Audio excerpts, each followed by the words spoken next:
இன்றைக்கி வாழை மீன் எடுத்து வச்சுருக்கிறேன். அதை வாழை மீனை சுத்தம் பண்ணி துண்டு துண்டாக வெட்டி எடுத்து வச்சுருக்கேன்.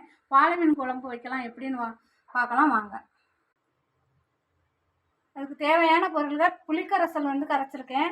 ஒரு நெல்லிக்காய் அளவு புளி எடுத்து அதை கரைச்சி ஊற்றி அதில் 4 கரண்டி மசாலா பொடியும் குழம்பு பொடி போட்டு 2-3 தக்காளி போட்டு கரைச்சி விட்ருக்கேன். இப்போ கடாயை வச்சு அதில் எண்ணெய் ஊற்றிருக்கேன், 2 கரண்டி எண்ணெய். இப்போ அதில் சோம்பும் வெந்தயமும் போட்டுக்கிடுவோம்.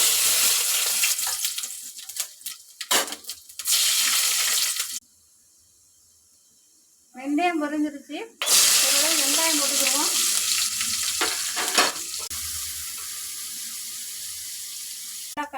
கண்ணாடி பதம் வந்துருச்சு. இப்போ கருவேப்பிலை போட்டுக்கிடுவோம்.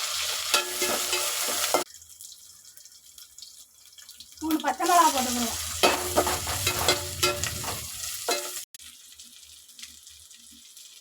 இப்போ 1 ஸ்பூன் மிளகாப்பொடி போட்டுக்கிடுவோம். மிளகாப்பொடி போட்டு நல்லா பச்சை வாசம் வரைக்கும் வதக்கிடுவோம். இப்போ எல்லாம் நல்லா வதங்கிடுச்சு. இப்போ குழம்பு கரைச்சி வச்சுருக்கோம்ல, அதை ஊற்றிக்கிடுவோம். இப்போ தண்ணி விட்டு அலசி ஊற்றிக்கிடுவோம். தேவையான அளவு உப்பு போட்டுக்கிடுவோம். இப்போ நல்லா கொதி வந்துருச்சு. இப்போ மீன் துண்டுகள் எடுத்து ஒன்று ஒன்றா போட்டுக்கிடுவோம்.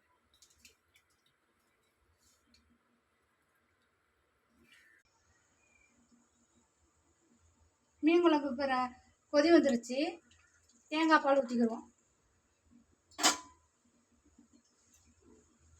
தண்ணி ஊற்றி அலசி விட்டுக்கிடுவோம்.